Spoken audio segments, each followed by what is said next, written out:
সীমান্ত দিয়ে বাংলাদেশে পুশিন করা হচ্ছে হাজার হাজার মানুষ।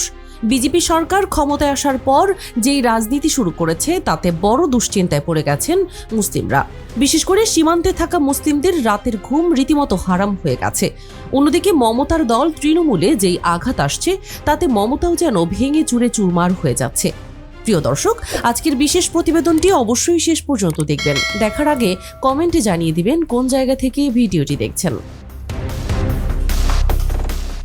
পশ্চিমবঙ্গে বিজেপি সরকার ক্ষমতায় আসার পর থেকেই বাংলাদেশ ভারত সীমান্তে তথাকথিত পুশিন ইস্যু নতুন করে আলোচনায় এসেছে। রাজ্যের মুখ্যমন্ত্রী শুভেন্দু অধিকারী দাবি করেছেন, নাগরিকত্ব সংশোধনী আইন এর আওতায় না থাকা বাংলাদেশি অনুপ্রবেশকারীদের চিহ্নিত করে ফেরত পাঠানোর প্রক্রিয়া শুরু হয়েছে। তার ভাষ্যমতে রাজ্যের বিভিন্ন জেলায় স্থাপিত হোল্ডিং সেন্টার থেকে ইতোমধ্যে 4,800 জন বাংলাদেশিকে ফেরত পাঠানো হয়েছে এবং আরও শত শত মানুষকে ফেরত পাঠানোর প্রস্তুতি চলছে। নির্বাচনী প্রচারণার সময় অবৈধ অভিবাসীদের বিরুদ্ধে কঠোর অবস্থানের যে প্রতিশ্রুতি বিজেপি দিয়েছিল, শুভেন্দুর এই বক্তব্যকে তার বাস্তবায়নের অংশ হিসেবেই দেখা হচ্ছে। তবে শুভেন্দু অধিকারীর এই দাবিকে সরাসরি প্রত্যাখ্যান করেছে বাংলাদেশের সীমান্তরক্ষী বাহিনী বিজিবি। বাহিনীর উপ মহাপরিচালক কর্নেল আবুল হাসনাত মোহাম্মদ মাহমুদ স্পষ্টভাবে জানিয়েছেন, পশ্চিমবঙ্গে নতুন সরকার দায়িত্ব নেওয়ার পর ভারত থেকে কাউকে বাংলাদেশে পুশিন করা সম্ভব হয়নি। তার মতে, ভারত থেকে এমন চেষ্টা করা হলেও সীমান্তে বিজিবির কঠোর নজরদারির কারণে তা ব্যর্থ হয়েছে। তিনি আরও বলেন, কিছু সংবাদ মাধ্যমে যেসব পুশিনের খবর প্রকাশিত হচ্ছে তার অনেকগুলোরই বাস্তব ভিত্তি নেই এবং এসব তথ্য যাচাই বাছাই ছাড়া প্রচার করা হচ্ছে।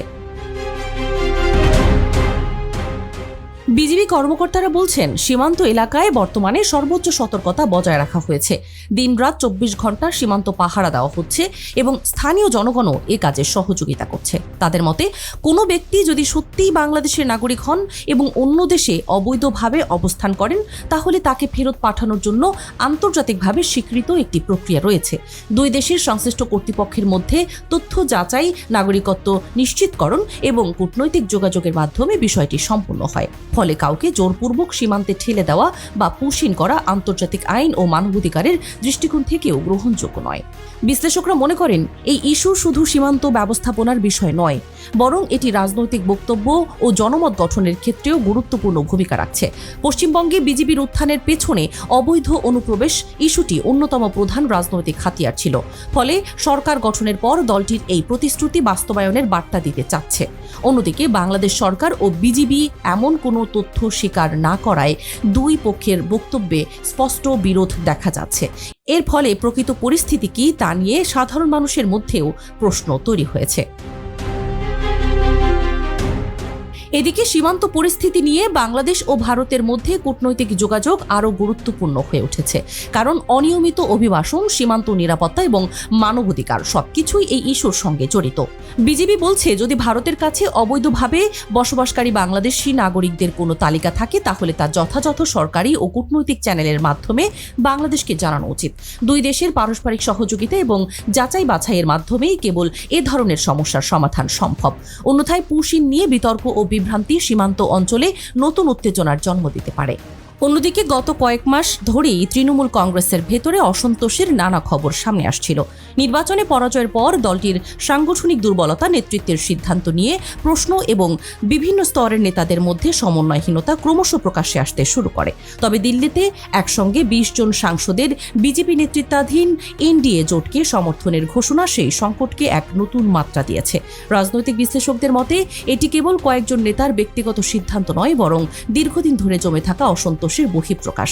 এর ফলে তৃণমূলের জাতীয় রাজনীতিতে অবস্থান যেমন দুর্বল হতে পারে, তেমনি রাজ্যের ভেতরেও দলের সাংগঠনিক কাঠামো বড় ধরনের চাপে পড়তে পারে। পশ্চিমবঙ্গের মুখ্যমন্ত্রী শুভেন্দু অধিকারী ক্ষমতায় আসার পর থেকেই বিরোধী শিবিরে ভাঙন ধরানোর কৌশলগত পদক্ষেপ গ্রহণ করেছেন বলে রাজনৈতিক মহলে আলোচনা রয়েছে। দিল্লির এই বৈঠকে তার উপস্থিতি এবং বিদ্রোহী সাংসদদের দাবি অনুযায়ী তার উদ্যোগে বৈঠক অনুষ্ঠিত হওয়া বিজেপির জন্য বড় রাজনৈতিক অর্জন হিসেবে দেখা হচ্ছে।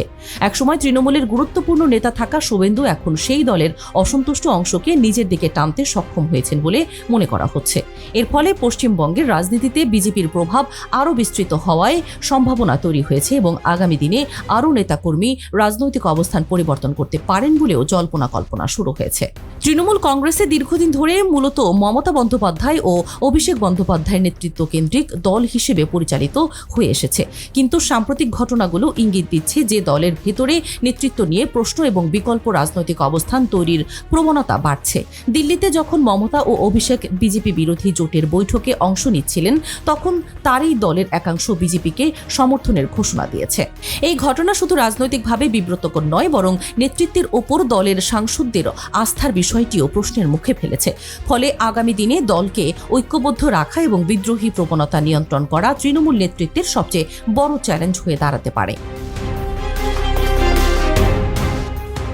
লোকসভায় 20 জন সাংসদের অবস্থান পরিবর্তনের ঘোষণা জাতীয় রাজনীতিতেও গুরুত্বপূর্ণ প্রভাব ফেলতে পারে। যদিও আনুষ্ঠানিকভাবে দলত্যাগ বা সাংসদীয় প্রক্রিয়ার বিষয়গুলো এখনও স্পষ্ট নয়, তবুও এত বড় সংখ্যক সাংসদের সমর্থন পরিবর্তনের ঘোষণা রাজনৈতিক বার্তার দিক থেকে অত্যন্ত তাৎপর্যপূর্ণ।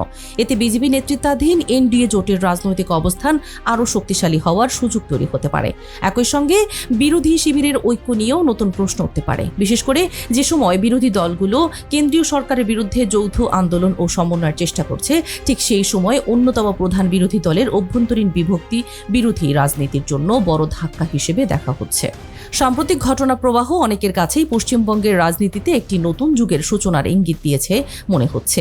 এক সময় যে তৃণমূল কংগ্রেসকে অপ্রতিরোধ্য রাজনৈতিক শক্তি হিসেবে বিবেচনা করা হতো, এখন সেই দলকেই একাধিক ফ্রন্টে চ্যালেঞ্জের মুখে পড়তে হচ্ছে। দলীয় ভাঙন, শীর্ষ নেতাদের পদত্যাগ, সাংসদদের অবস্থান পরিবর্তন এবং বিরোধী শিবিরের শক্তিশালী অগ্রযাত্রা মিলিয়ে রাজ্যের রাজনৈতিক পরিস্থিতি দ্রুত পরিবর্তিত হচ্ছে। যদি এই ধারা অব্যাহত থাকে, তাহলে আগামী কয়েক মাসের মধ্যেই পশ্চিমবঙ্গের রাজনীতিতে আরও বড় ধরনের পুনর্বিন্যাস দেখা যেতে পারে, যা শুধু রাজ্যের নয়, জাতীয় রাজনীতির ওপরও সুদূরপ্রসারী প্রভাব ফেলতে পারে।